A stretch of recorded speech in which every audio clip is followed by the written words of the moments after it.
آیت نمبر 17 اعوذ باللہ من الشیطان الرجیم بسم اللہ الرحمن الرحیم قل من ذا الذی یعصمکم من اللہ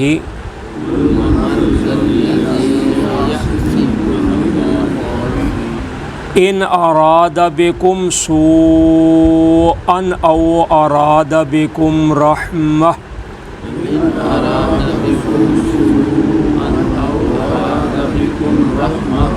ولا یجدون لهم من دون اللہ ولیا ولا نصیرا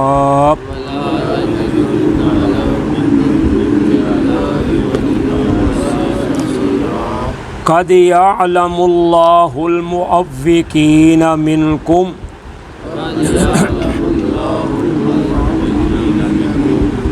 والقائلین لإخوانہم حلم الینا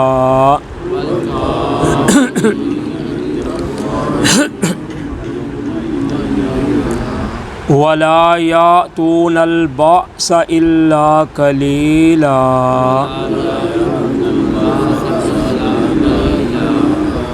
اشحۃ علیکم فَإِذَا جَاءَ الْخَوْفُ رَأَيْتَهُمْ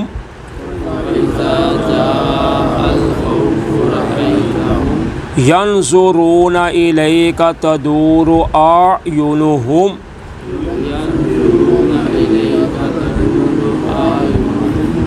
كَالَّذِي يُغْشَى عَلَيْهِ مِنَ الْمَوْتِ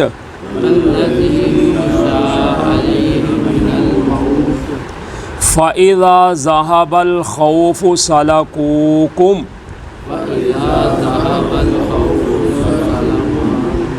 بِأَلْسِنَةٍ حِدَادٍ أَشِحَّةً عَلَى الْخَيْرِ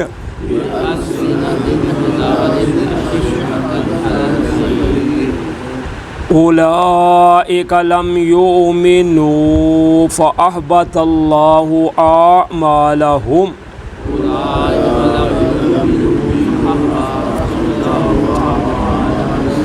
وَكَانَ ذَلِكَ عَلَى اللَّهِ يَسِيرًا يَحْسَبُونَ الْأَحْزَابَ لَمْ يَذْهَبُوا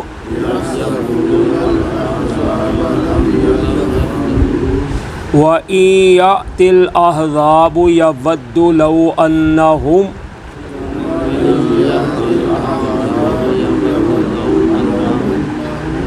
بادون فی الأعراب یسألون عن انبائکم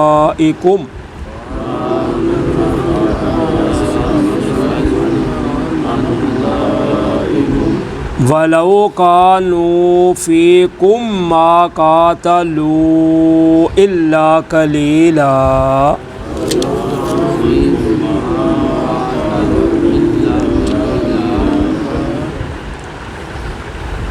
قل من ذا الذی یعصمکم من اللہ کہہ دیجئے کون ہے جو بچائے گا تم کو اللہ سے من اللہ ان اراد بکم سوءا او اراد بکم رحمہ اگر وہ ارادہ کرے تمہارے ساتھ برائی کا یا ارادہ کرے تمہارے ساتھ رحمت کا مہربانی کا ولا یجدون لهم من دون اللہ ولیا ولا نصیرا اور نہیں وہ پائیں گے اللہ کے علاوہ کسی کو اپنا دوست اور نہ مددگار۔ اب اللہ تعالیٰ فرماتے ہیں کہ اگر اللہ تعالیٰ تمہارے ساتھ برائی کا ارادہ کر لے یعنی تمہیں تکلیف پہنچانا چاہے موت دینا چاہے یا تم پر اپنی رحمت کرنا چاہے کچھ وقت تمہیں زندہ رکھنا چاہے تو کون ہے جو تم کو اللہ سے بچا سکے ان چیزوں سے؟ یعنی پہلے والی آیت میں تھا کہ وہ کہتے تھے کہ موت سے بھاگتے ہوئے کہ ہمارے گھر خالی ہیں اس لیے ہمیں واپس جانے دیا جائے تاکہ ہم اپنے گھروں کو محفوظ کر لیں، حالانکہ وہ ان کے گھر خالی نہیں تھے، صرف وہ موت سے بھاگنے کے لیے بہانے تلاش کرتے تھے، یعنی منافق غزوہ احزاب کے موقع پر۔ تو اب اللہ تعالیٰ فرماتے ہیں کہ اگر تمہاری موت لکھی ہوئی ہے تو پھر تم کو کوئی بچا نہیں سکتا۔ تو اگر اللہ نے نہیں لکھی ہوئی تو پھر تمہیں کوئی موت دے نہیں سکتا۔ تو اس لیے اللہ کے اختیار میں سب کچھ ہے، تم ایسے بہانے تلاش نہ کرو، کیونکہ اللہ کے علاوہ تمہارا نہ کوئی دوست ہے اور نہ کوئی تمہارا مددگار ہے۔ تو اس لیے موت اور زندگی، خوشی اور غمی، یہ سب کچھ اللہ تعالیٰ کے ہاتھ میں ہے۔ تو اگر یہ بندہ سمجھے کہ میں جہاد کرنے جاؤں گا تو مر جاؤں گا، نہیں، یہ نہیں ضروری۔ ہاں، اگر بندہ گھر میں ہے تو کہے میں بچ جاؤں گا، تو یہ بھی ضروری نہیں ہے۔ موت نے آنا ہی آنا ہے، جہاں بھی چلا جائے۔ اگر نہیں آنا تو پھر میدان جہاد میں بھی نہیں آ سکتی۔ قد یعلم اللہ المعوقین منکم، تحقیق جانتے ہیں اللہ تعالیٰ جو روکتے ہیں تم میں سے دوسروں کو، والقائلین لاخوانہم حلم الینا، اور کہنے والے ہیں اپنے بھائیوں کے لیے کہ تم آ جاؤ ہماری طرف، ولا یأتون البأس الا قلیلا، اور نہیں وہ آتے لڑائی کو مگر تھوڑی دیر کے لیے، تھوڑے وقت کے لیے۔ تو اب اللہ تعالیٰ فرماتے ہیں کہ اللہ تعالیٰ ان کو بھی جانتا ہے جو روکنے والے ہیں تم میں سے، اور ان کو بھی جانتا ہے جو اپنے بھائیوں کو کہتے ہیں کہ تم ہماری طرف آ جاؤ۔ یعنی منافق خود بھی نہیں جاتے، دوسروں کو بھی روکتے ہیں، تو جو اگر چلے جاتے ہیں تو ان کو کہتے ہیں بھائی ہماری طرف واپس آ جاؤ، دشمن سر پہ آ گیا ہے، تم مارے جاؤ گے، ہماری طرف آ جاؤ، بچ جاؤ گے۔ تو فرمایا لڑائی کو نہیں آتے مگر کبھی کبھار تھوڑا سا، کبھی آ جاتے ہیں، کبھی کھسک جاتے ہیں۔ اشحۃ علیکم، وہ بہت زیادہ بخیل ہیں تم پر۔ فَإِذَا جَاءَ الْخَوْفُ، پس جب آ جاتا ہے خوف، رَأَيْتَهُمْ، تو آپ ان کو دیکھیں گے، يَنْظُرُونَ إِلَيْكَ، وہ آپ کی طرف دیکھتے ہیں، تَدُورُ أَعْيُنُهُمْ، اپنی آنکھوں کو گھماتے ہوئے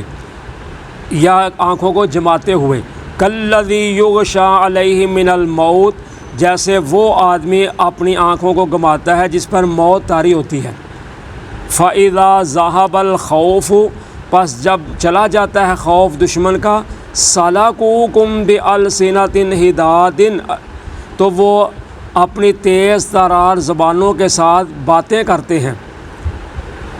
أَشِحَّةً عَلَى الْخَيْرِ، وہ بخیل ہیں مال پر۔ اولئک لم یؤمنوا فاحبط اللہ اعمالهم، یہ لوگ نہیں ہیں ایمان لانے والے، پس اللہ نے ضائع کر دیا ان کے اعمال کو۔ وَقَانَ ذَلِكَ عَلَى اللَّهِ يَسِيرًا، اور ہے یہ اللہ پر آسان۔ اب اللہ تعالیٰ فرماتے ہیں منافقوں کا کردار کیا ہے کہ اشحۃ علیکم، فرمایا وہ تمہاری مدد کرنے میں پورے بخیل ہیں، یعنی تمہارا ساتھ دینے میں وہ بخل سے کام لیتے ہیں۔ فَإِذَا جَاءَ الْخَوْفُ، تو جب دشمن کا خوف آ جاتا ہے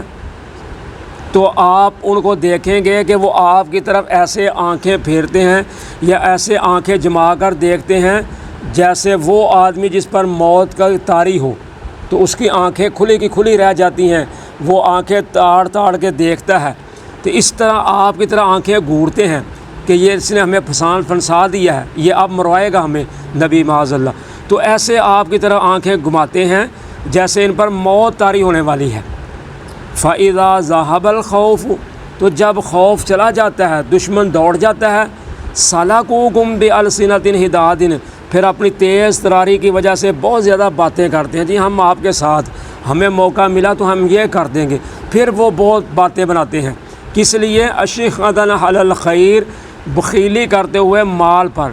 اب ان کو پتہ ہے کہ مال تقسیم ہونا ہے، مسلمانوں کو غنیمت کا مال ملا ہے، تو پھر بہت باتیں بناتے ہیں کہ جی ہم قربان جائیں، جی ہم یہ کر دیں گے، ہم وہ کر دیں گے، صرف مال لینے کے لیے کہ ہمیں مال غنیمت سے حصہ مل جائے۔ تو اشیاء کہتے ہیں جو مال کو جمع کرنے میں حریص ہو تو خرچ کرنے میں، نکالنے میں بخل سے کام لے، اس کو کہتے ہیں شیخہ، یعنی بہت زیادہ بخیل ہے کہ مال سمیٹنا ہو تو پھر ٹھیک ہے،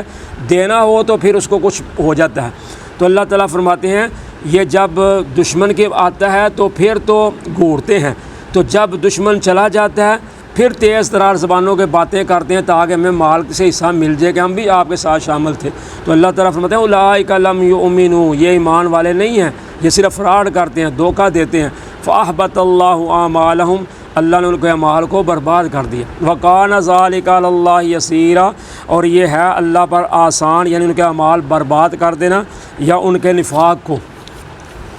يَحْسَبُونَ الْأَحْزَابَ، وہ گمان کرتے ہیں لشکروں کو لم یذہبوا کہ وہ ابھی نہیں گئے، وَإِن یَأْتِ الْأَحْزَابُ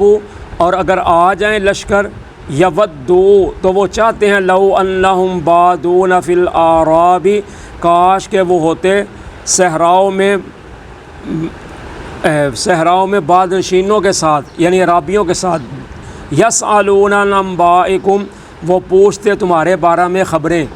ولو کانوا فیکم اور کاش کہ وہ ہوتے تم میں موجود، ما قاتلوا تو نہ وہ لڑتے، الا قلیلا مگر تھوڑے۔ تو اللہ تعالیٰ فرماتے ہیں کہ وہ گمان کرتے ہیں کہ لشکر ابھی نہیں گیا، حالانکہ لشکر دوڑ گیا آگے لگ کے۔ جب اللہ تعالیٰ نے آندھی بھیجی وہاں بھیجی تو لشکر دوڑ گیا 10,000 جو تھا آیا ہوا۔ تو وہ منافق سمجھتے ہیں نہیں ابھی نہیں گئے، یہ مسلمان غلط بیانی معاذ اللہ کرتے ہیں، یا وہ سمجھتے ہیں کہ وہ آندھی کی وجہ سے حالات کی خرابی کی وجہ سے چلے گئے ہیں تو پھر وہ دوبارہ آنے والے ہیں واپس۔ تو اللہ تعالیٰ فرماتے ہیں اگر وہ آ جائیں یعنی دوبارہ تو یودو وہ خواہش کریں گے کاش کہ وہ ہوتے صحرا نشینوں میں یعنی جو دیہاتوں میں ہیں، مدینہ سے باہر لوگ رہتے ہیں، بکریاں چراتے ہیں، کاش کہ وہ وہاں ہوتے، آج مدینہ میں نہ ہوتے کہ ہمارے اوپر دشمن حملہ کرنے والا ہے، تو کاش کہ ہم مدینہ سے باہر کہیں ہوتے تو باہر سے تمہارے بارے میں خبریں لیتے کہ اب کیا بنا ہے مسلمانوں کو، مسلمان مارے گئے ہیں یا نہیں، گھیرے گئے ہیں یا نہیں، تو تمہارے بارے خبریں لیتے رہتے، اور اگر ہوتے وہ تمہارے اندر موجود تو وہ نہ لڑتے مگر تھوڑا، تو جو اگر پھنس ہی جاتے تو پھر بھی انہوں نے نہیں لڑنا تھا مگر تھوڑے وقت کے لیے۔ تو یعنی اللہ تعالیٰ کا اس غزوہ احزاب کو بیان کرنے کا مقصد منافقوں کا اور مومنوں کا کردار بیان کرنا ہے، مین جو ہم پڑھتے آ رہے ہیں بار بار کہ منافقوں کا کردار کیا ہوتا ہے اور مومنوں کا کیا کردار ہوتا ہے، تو پہچاننا اسی وقت جاتا ہے جب تکلیف آئے، آزمائش آئے، ورنہ تو ہم ہر اپنی دعوے کرتے ہیں، ہر کوئی کرتا ہے، لیکن پتہ اس وقت چلتا ہے جب تکلیف آئے تو پھر بندہ کتنا مومن ہے تو کتنا مومن نہیں ہے۔ تو اس لیے اللہ تعالیٰ بار بار منافقوں کے یہ کردار بیان کر رہے ہیں کہ منافقوں کے کردار کیا ہوتے ہیں، جس طرح آج بھی کئی لوگ اس طرح کرتے ہیں کہ بس مطلب نکالتے ہیں، مطلب ہو تو پھر جی حضوری کر لیتے ہیں ایک دوسرے کی، مطلب نہ ہو تو پھر سلام لینا بھی گوارا نہیں کرتے یا کسی کی طرف دیکھنا بھی گوارا نہیں کرتے۔ تو یہ ایسی دوغلی پلیسی جو ہے اللہ کو یہ پسند نہیں ہے کہ ہر وقت بندہ اپنے مطلب میں ہی رہے، نہیں، مطلب تو اللہ نے دینا ہے، جو دینا ہے کوئی کسی کو نہیں دے سکتا۔ تو اس لیے انسان کا ظاہر باطن ایک ہونا چاہیے، صاف ہونا چاہیے، کیونکہ ادھر نہیں تو ادھر کل قیامت کے دن تو سب کچھ واضح ہو جانا ہے۔ اس لیے اللہ تعالیٰ بار بار یہ بیان کر رہے ہیں کہ منافقوں کے کردار کیسے رہے ہیں مسلمانوں کے ساتھ۔ جزاکم اللہ خیر۔